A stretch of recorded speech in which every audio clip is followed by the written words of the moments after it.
Oui, shalom, shalom, mes chers frères et sœurs à travers le monde. Soyez bénis, que la grâce et la paix du Seigneur soient avec chacun d'entre vous.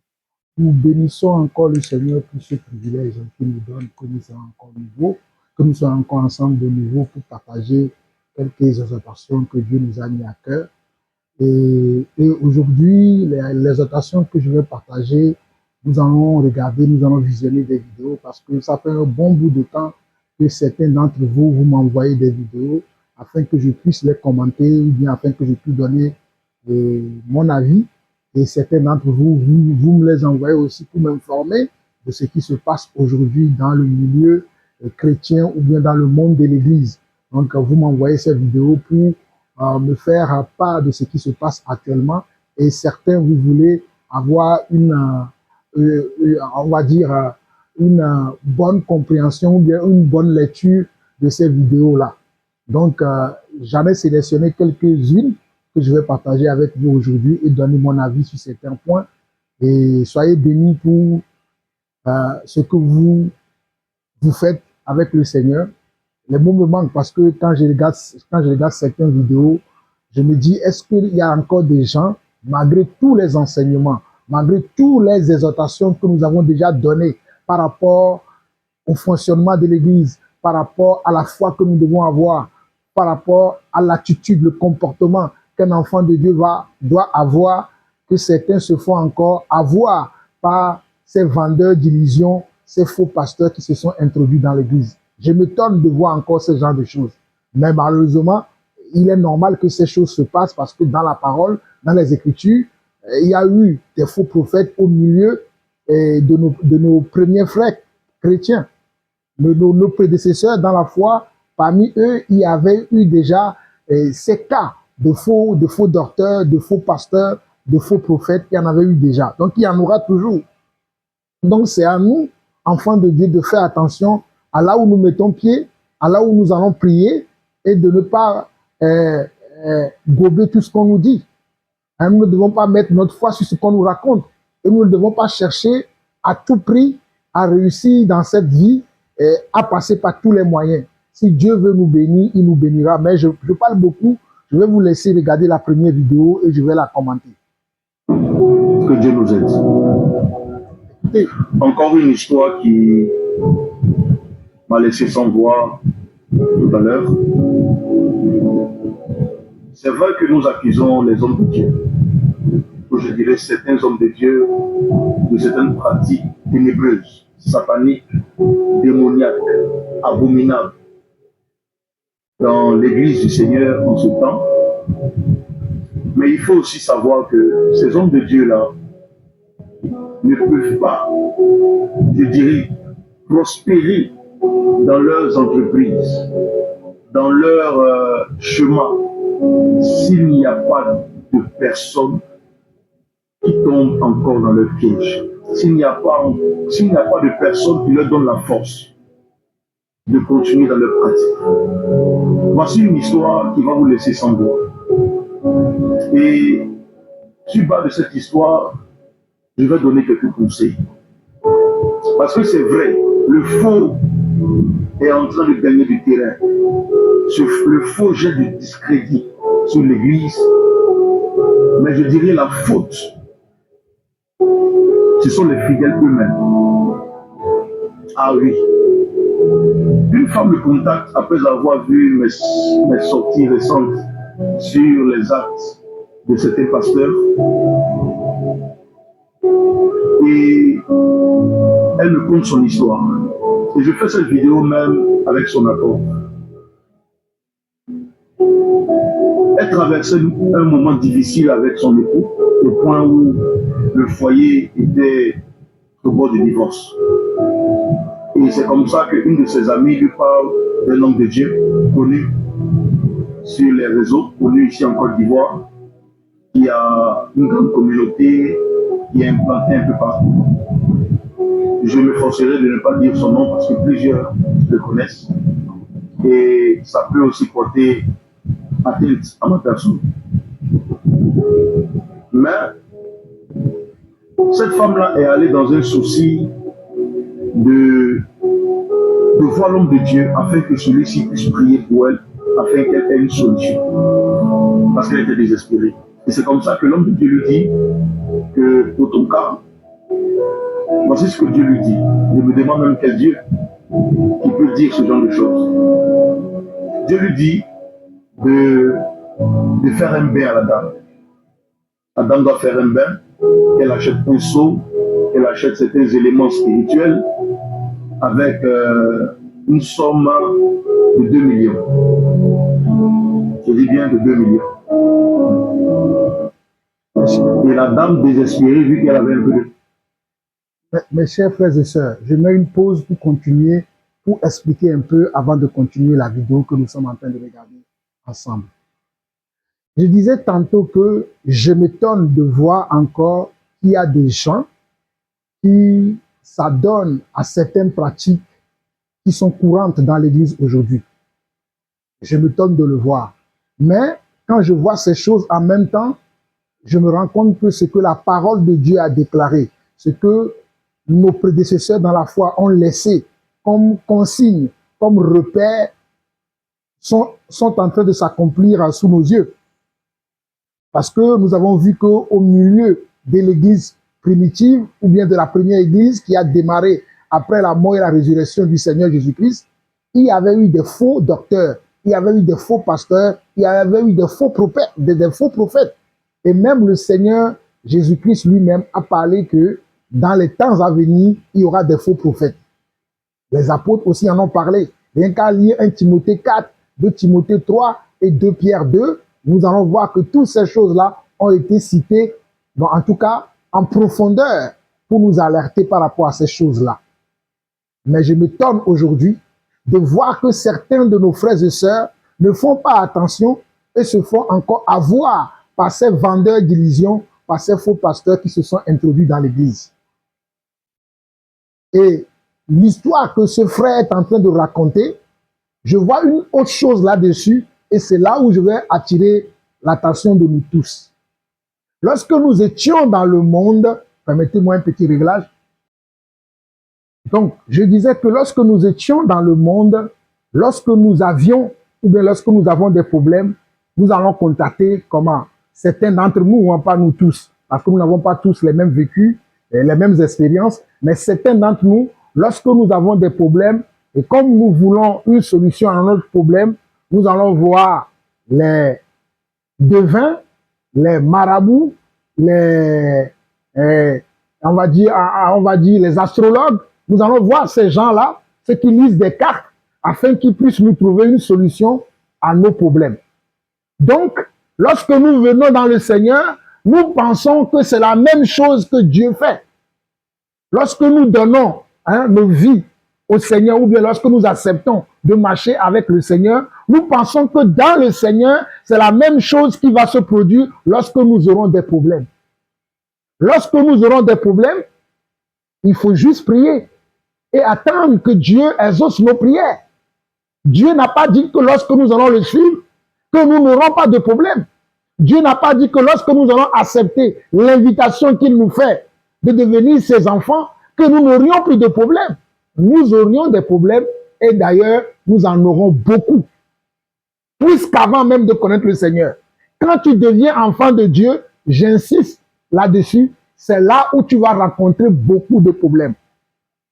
Car là où tu étais avant de devenir enfant de Dieu, celui qui suivait ta vie avant ne va pas être content de te voir devenir enfant de Dieu. Donc, il va utiliser tous les moyens possibles pour te ramener encore à lui. Déjà, il y a ça. Et toi-même, tu auras des luttes à l'intérieur de toi parce que ta chair va réclamer certaines choses que tu n'as plus envie de faire. Et tu auras encore d'autres luttes encore dans le monde. Donc, c'est là où tous les problèmes vont naître. Donc, en étant enfant de Dieu, cela ne veut pas dire que nous sommes exemptés des problèmes. Je répète encore, lorsque nous devenons enfants de Dieu, cela ne veut pas dire que nous n'aurions plus de problèmes. Parce que certains vous prêchent cet évangile-là. Venez à Christ et votre vie sera une vie paisible. venez à Christ et vous aurez ceci ou cela. Venez à Christ. Quand tu viens à Christ, tu viens uniquement pour quoi? Pour ton salut éternel. Quand tu viens à Christ, tu viens uniquement dans le but de sauver ton âme, comment? Du jugement dernier. Quand tu viens à Christ, n'oubliez pas cela. Vous venez seulement dans le but de comment? De sauver votre âme du jugement dernier. Et pas d'autre chose. Et Dieu peut également vous bénir. Dieu peut également vous combler de joie et de paix. Dieu peut également vous combler de beaucoup de bénédictions aussi. Mais sachez qu'avant que vous allez recevoir toutes ces bénédictions et cette paix et cette joie, il y a des combats aussi que vous allez avoir. Donc, n'adoptez pas la même attitude que vous aviez avant dans le monde, la même attitude que vous aviez avant lorsque vous ne connaissez pas le Seigneur. Ne ramenez pas ça dans l'église. Au moindre problème, vous allez courir pour chercher encore comment? Des devins. Voilà pourquoi certains pasteurs, certains faux pasteurs, certains faux prophètes, certains faux docteurs, comment? Vous exploitent.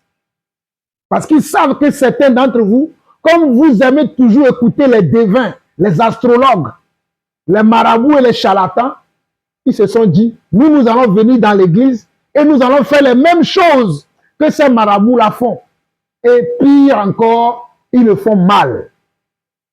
Ils le font très mal. Parce que ces marabouts dans le monde, au moins certains d'entre eux sont honnêtes. Au moins certains d'entre eux sont honnêtes. Mais ceux-là que vous appelez prophètes, pasteurs, eux, ils ne sont pas honnêtes. Ils vous exploitent. Et toi, en tant qu'une sœur dans le Seigneur, tu rencontres un de tes amis qui a des problèmes, qui vient te parler de ses problèmes. Tu n'as pas eu le courage de crier avec elle. Tu as dit, viens, je vais t'amener chez mon devin qui est ton pasteur. Viens, je vais t'amener chez mon pasteur. Lui, il va prier pour toi. Et je comprends. Cette dame dont on nous conte son histoire, là, étant dans le désespoir, va suivre les conseils de son ami et on va l'amener comment? Voir ce pasteur qui va dire que ton cas est tellement difficile que je dois te faire un bain. Écoutez bien, je dois te faire un bain et tu dois donner une somme de 2 millions de francs CFA, ce qui est l'équivalent de 3 000 € pour que je puisse prier pour toi, pour te faire sortir de ce problème, pour t'enlever ce problème-là de ta vie. Il faut que je te fasse un bain et il faut que toi, tu achètes certains objets spirituels. Je ne sais pas s'il y a des objets spirituels que vous connaissez. Moi, je ne connais aucun autre objet spirituel. Je ne connais pas. Je ne connais aucun autre objet spirituel. La seule personne que je connais, c'est Jésus-Christ. C'est Yeshua Mashiach. La seule personne que je connais qui peut me sortir d'une situation, c'est Yeshua Mashiach. Si vous rencontrez un jour un homme de Dieu qui vous dit, amenez ceci, apportez cela, apportez ça, apportez de l'argent, sachez que vous êtes devant un faux homme de Dieu. Si vous rencontrez un prophète qui se dit prophète de l'Éternel et qui vous dit, pour que je puisse prier pour vous, pour que je puisse vous écouter, ou quoi que je puisse faire avec vous, vous devez payer ci, vous devez payer ça, vous devez donner ci, vous devez donner tant, sachez que vous êtes comment? Avec un faux prophète. Parce que nous, enfants de Dieu, nous n'avons rien à payer. La seule personne avec qui nous devons aller et sans rien payer, c'est Jésus-Christ. C'est Yeshua Mashiach.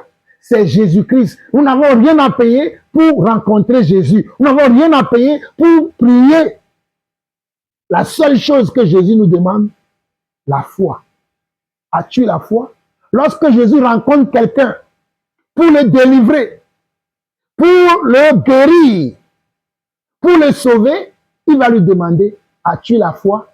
Et vous allez vous rendre compte qu'il va te dire, il va dire à la personne, ta foi t'a sauvé ou ta foi t'a guéri. En aucun moment, Jésus a réclamé à quelqu'un de lui donner quelque chose. En aucun moment, dans tous les miracles que Jésus a accomplis dans la parole, dans tous les miracles que les apôtres ont accomplis dans la parole, vous ne verrez jamais ni Jésus, ni les apôtres, et d'ailleurs même les prophètes, demander à la personne qui a reçu le miracle ou la délivrance d'apporter quelque chose. Rien du tout. Mais regardez les prophètes de nos jours et les pasteurs de nos jours. C'est pitoyable. Mais c'est à cause de vous. Moi, la sœur qui a amené cette dame vers ce pasteur-là aussi, si elle est quelque part, elle a aussi sa part dans cette histoire.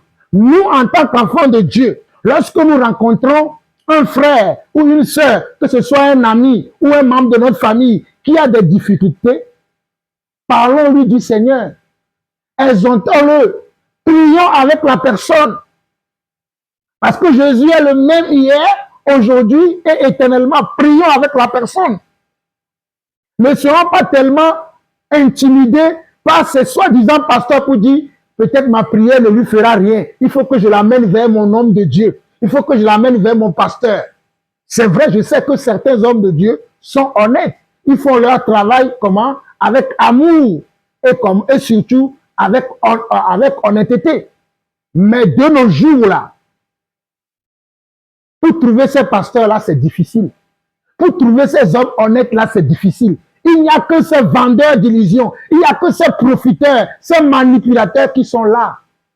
Je parle beaucoup, écoutez la suite de l'histoire. Je vais revenir un peu en arrière et vous allez continuer à écouter. Imprégné du terrain, sur le faux jet du discrédit sur l'Église, mais je dirais la faute, ce sont les fidèles eux-mêmes. Ah oui. Une femme me contacte après avoir vu mes sorties récentes sur les actes de certains pasteurs.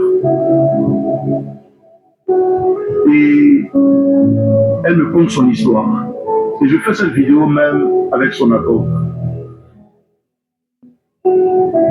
Elle traversait un moment difficile avec son époux, au point où le foyer était au bord du divorce.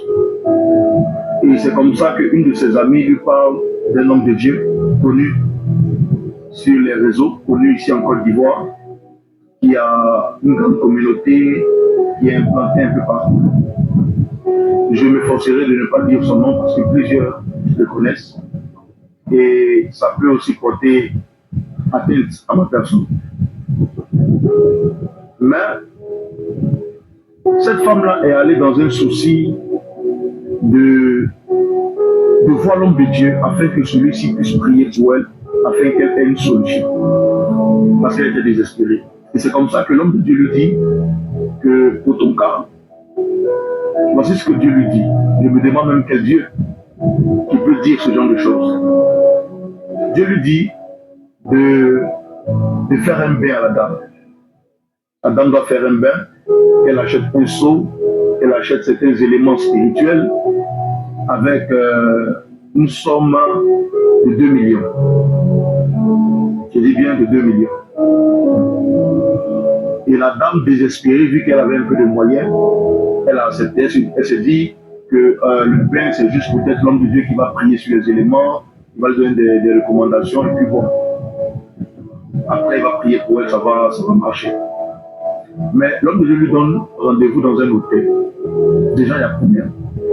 Mais désespérée qu'elle est, elle a accepté et elle est partie. Et c'est comme ça que, arrivé là-bas, l'homme de Dieu prie sur les éléments et il dit que c'est lui-même qui fera le bien à la dame. Au départ, elle a hésité, mais à cause du fait qu'elle est dans un problème, elle veut la solution, elle accepte. Et arrivé dans la douche, ce qui devait se passer, se passa. Ils ont eu des rapports et malheureusement, quelques temps après, la femme prend une grossesse. Et son mari, voyant le comportement de sa femme, voyant certaines choses, qu'on sort, il a confronté sa femme et malheureusement, elle a avoué. Elle a avoué, le monsieur est entré dans une colère, nous ne pouvons pas supporter. Il a demandé le divorce. Elle a perdu donc son mari, elle a perdu donc son foyer, elle a perdu même ses 2 enfants parce que le monsieur a récupéré les enfants. Et elle est partie vers l'homme de Dieu pour lui dire, ah, voici, je suis solution. Mes chers frères et sœurs, est-ce que vous écoutez vraiment ces choses? Vous écoutez? Et surtout, c'est vous les sœurs. Surtout, c'est vous les femmes. Comment se fait-il que tu as des problèmes? Quel est le problème que tu as qui n'a pas de solution? Quel est le problème que tu as que tu ne peux pas dire à Jésus lui-même? Quel est le problème que tu as que tu ne peux pas avoir de la patience et prier ton Dieu? Mais tu vas te confier à un faux homme de Dieu qui va te dire, il faut que tu achètes des objets spirituels. Est-ce que tu as vu ça dans la parole? Mais je vais dire que cette dame-là est un nouveau converti. Ou peut-être elle n'est même pas convertie. Vu qu'elle a un problème, elle a parlé à une amie qui est chrétienne, et c'est cette amie-là qui l'a introduit vers ce pasteur. Parce qu'elle, elle ne connaît rien du Seigneur. Je vais supposer cela. Je ne dis pas que c'est ça exactement, mais je vais supposer comme ça. Maintenant, toi, madame, tu as déjà entendu parler de Dieu. Tu as déjà entendu parler de Jésus, ce que Jésus a fait, ce que les apôtres ont fait.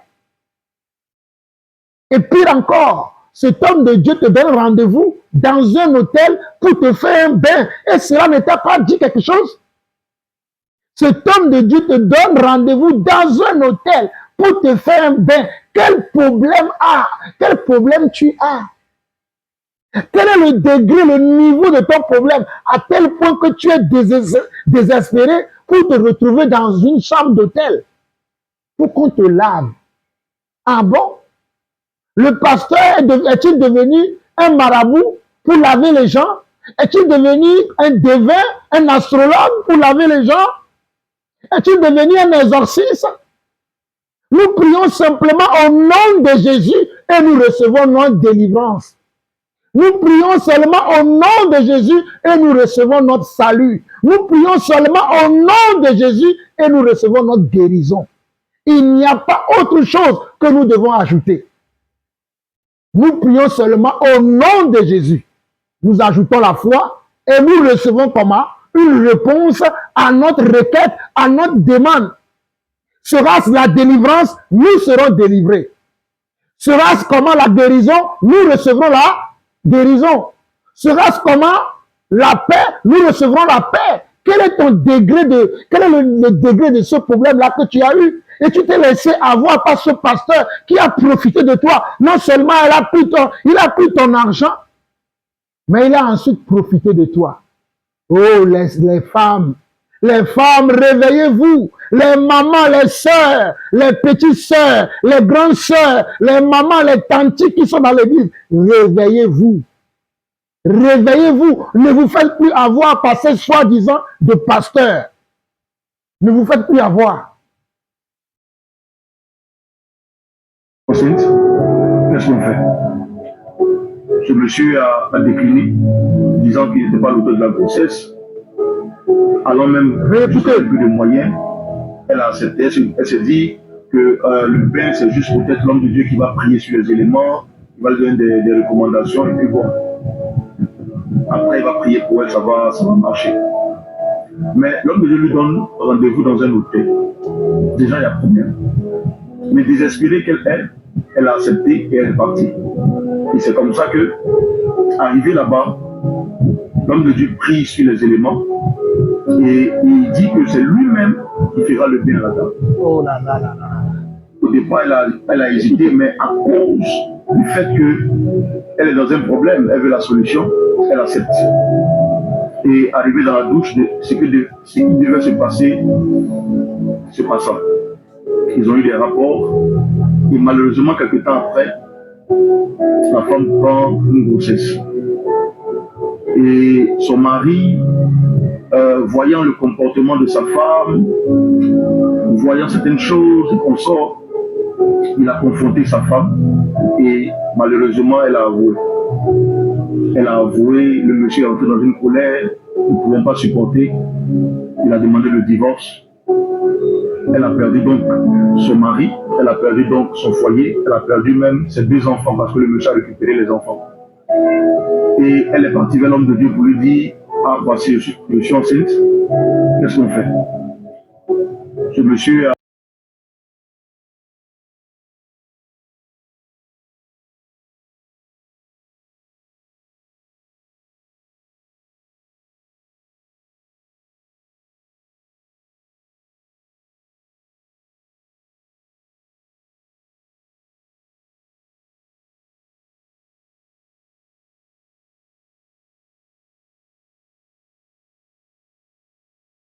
Hein?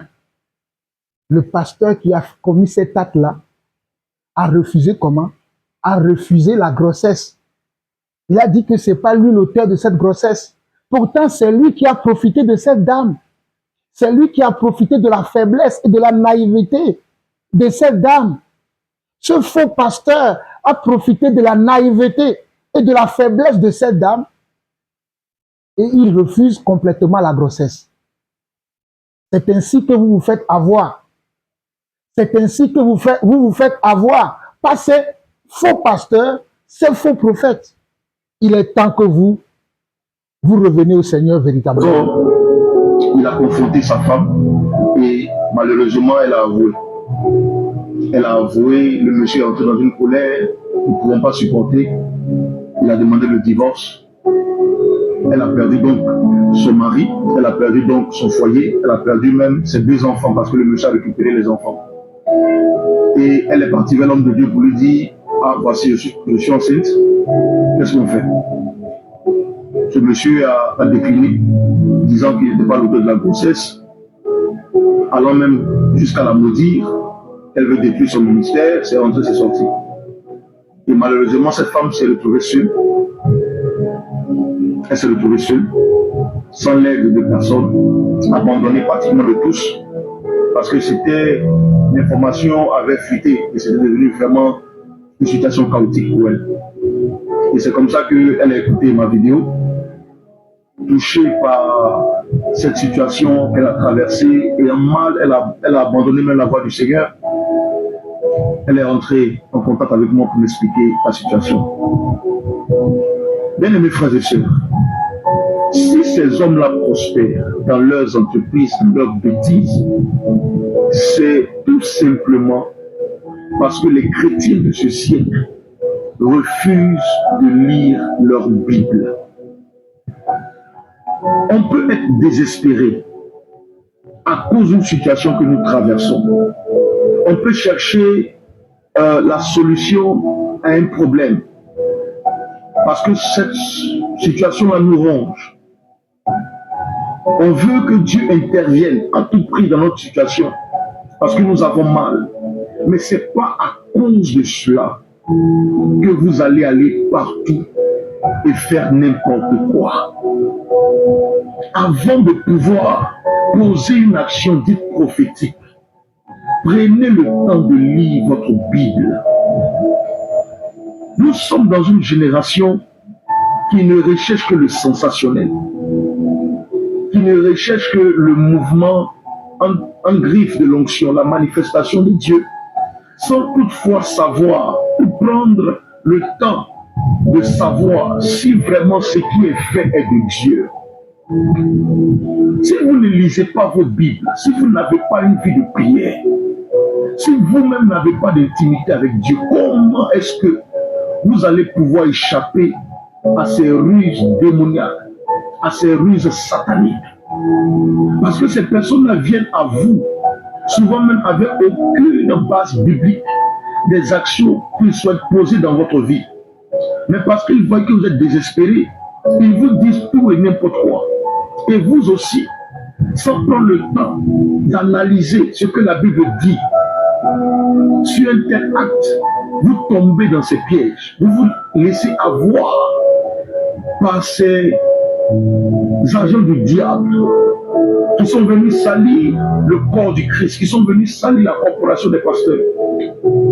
Écoutez-moi bien, ce n'est pas tout ce qui brille qui est de l'or. Et malheureusement aujourd'hui, les hommes courent, les femmes courent, les jeunes gens courent, les enfants courent vers les églises qui sont occupées.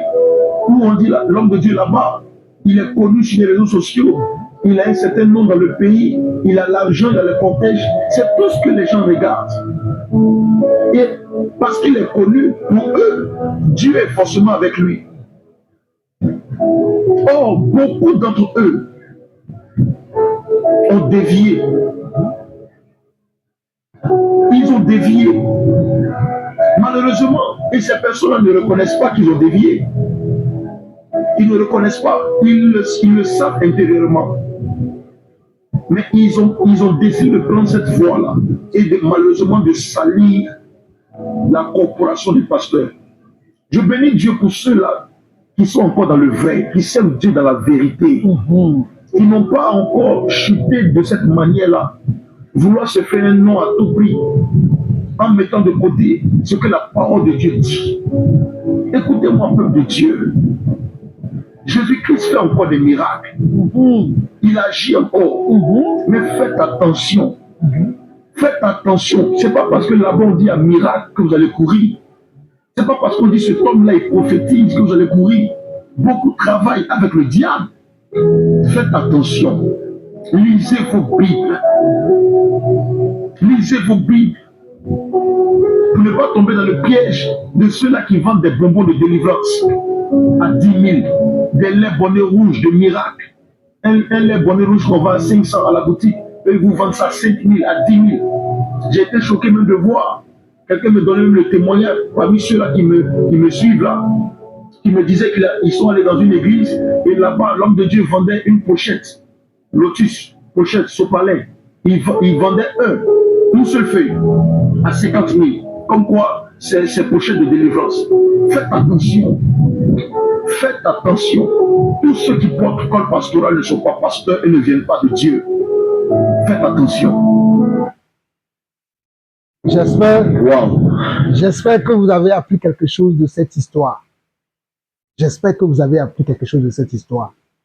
Le but pour lequel j'ai partagé cette histoire comme à partager en privé, je le partage avec vous, c'est pour réveiller encore certains d'entre nous qui pensent que ces hommes de Dieu qui sont populaires aujourd'hui, ces hommes de Dieu qui sont populaires sur les réseaux sociaux, qui ont de grandes assemblées, qui ont de grands biens, que même les hommes politiques adulent, que les grands de ce monde appellent même comme leurs amis là. Vous pensez que c'est eux qui sont les véritables enfants de Dieu? Vous l'aurez. On vous a trompé. On vous a séduit. C'est pas parce que vous voyez ces hommes de Dieu qui sont populaires, qui ont une grande assemblée, et que beaucoup de gens fréquentent leur milieu là, et qu'eux-mêmes, ils se présentent comme des grands serviteurs de Dieu là, que Dieu les connaît. C'est pas parce que vous les voyez se présenter comme des hommes extraordinaires, des hommes puissants, des hommes redoutables, des hommes à craindre, que Dieu les connaît. Regardez leurs pratiques, tout ce que le frère a dit. Vous-même, vous mettrez pause pour réécouter encore ce que le frère racontait dans son témoignage.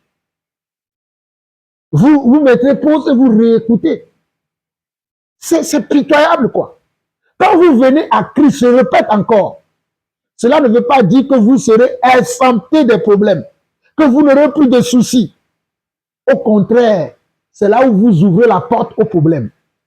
Quand vous venez à Jésus, c'est là où vous ouvrez la porte aux soucis, aux problèmes. Mais le Seigneur sera toujours là pour vous aider dans tous les problèmes que vous rencontrerez. Le Seigneur sera toujours là. Mais quand vous avez des problèmes et des soucis, au point que vous désespérez, restez dans vos chambres et priez le Seigneur. Restez dans vos chambres, restez dans vos maisons et priez le Seigneur. Ayez foi en lui et priez-le. Il va vous écouter, il va vous exaucer.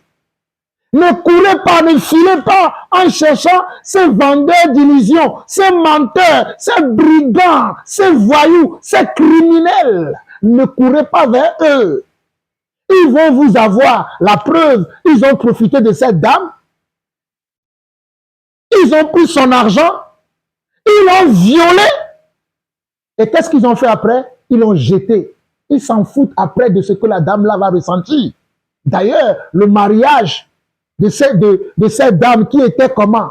Qui était un peu en problème. Et c'est pour ça qu'il cherchait un homme de Dieu pour prier pour elle. Ce qu'elle voulait éviter est finalement arrivé. Ce qu'elle cherchait à résoudre, ce qu'elle fuyait, l'a toujours rattrapé. Oh, mes amis, mes chers frères et sœurs, lorsque nous avons des problèmes, lorsque nous avons des soucis, lorsque nous rencontrons des difficultés dans la vie, soyons calmes. Soyons calmes. Soyons calmes et réfléchissons. Réfléchissons, réfléchissons. Et quand vous allez réfléchir, une fois que vous avez fini de réfléchir, priez. Priez le Seigneur. Priez le Seigneur car il a dit, invoque-moi et je te répondrai. Demandez et l'on vous donnera. Cherchez et vous trouverez. Frappez et l'on vous ouvrira. Mais allez demander à la bonne personne.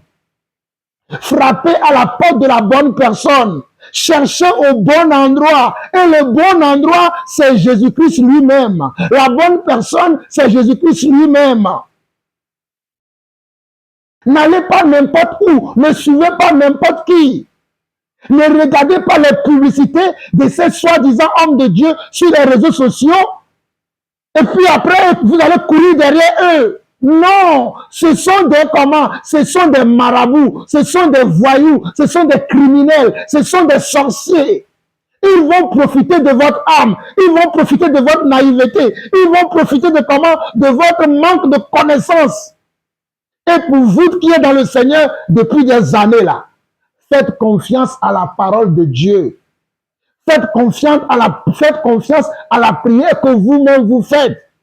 Ne vous laissez pas abandonner par ces rêveries-là. Ne vous abandonnez pas à ces rêveries, à ces menteurs, à ces voleurs, à ces brigands, à ces vendeurs d'illusions. Ayez confiance en Dieu et ayez foi en Dieu. Ayez foi en Dieu, s'il vous plaît. Ayez foi en Dieu, s'il vous plaît. Ayez foi en Dieu, s'il vous plaît. Ayez foi en Dieu, s'il vous plaît. Et soyez comme la femme, comment? À la perte de sang dans la Bible, qui avait aussi comment? Un problème. Elle était dans le désespoir, cette femme, dans la Bible. Si vous ne savez pas là, cherchez l'histoire de la femme à la perte de sang dans la Bible. C'est une femme qui souffrait d'une perte de sang. Elle a vu tous les médecins et aucun médecin n'a pu la guérir. Mais elle s'est dit un jour, je vais me lever et je vais aller à la rencontre de cet homme qu'on appelle Jésus-Christ de Nazareth. Et lui, il pourra me guérir. Et c'est ce qu'elle a fait. Elle s'est levée de chez elle, elle est partie. Et qu'est-ce qu'elle avait en elle? Elle avait la foi. Elle disait que si je pouvais toucher le pan de son vêtement ou le pan de sa robe, je recevrai ma guérison. Si je pouvais toucher le pan de sa robe, je recevrai ma guérison. Et c'est ce qu'elle a fait. Et elle a reçu sa guérison. Soyez comme cette femme. Soyez comme femme. Si vous avez un problème pour laquelle vous ne trouvez pas de solution, allez vers Jésus. Si vous avez des problèmes pour lesquels vous ne trouvez pas de solution, allez vers Jésus et non vers les faux hommes de Dieu. Que celui qui a des oreilles entende. Sinon, vous allez vous faire avoir par ces brigands qui sont là, qui ne cherchent que leur proie. En tout cas, nous vous avertissons, nous vous disons la vérité. Vous ne nous aimez pas. Mais c'est la vérité. Soyez bénis. Shalom.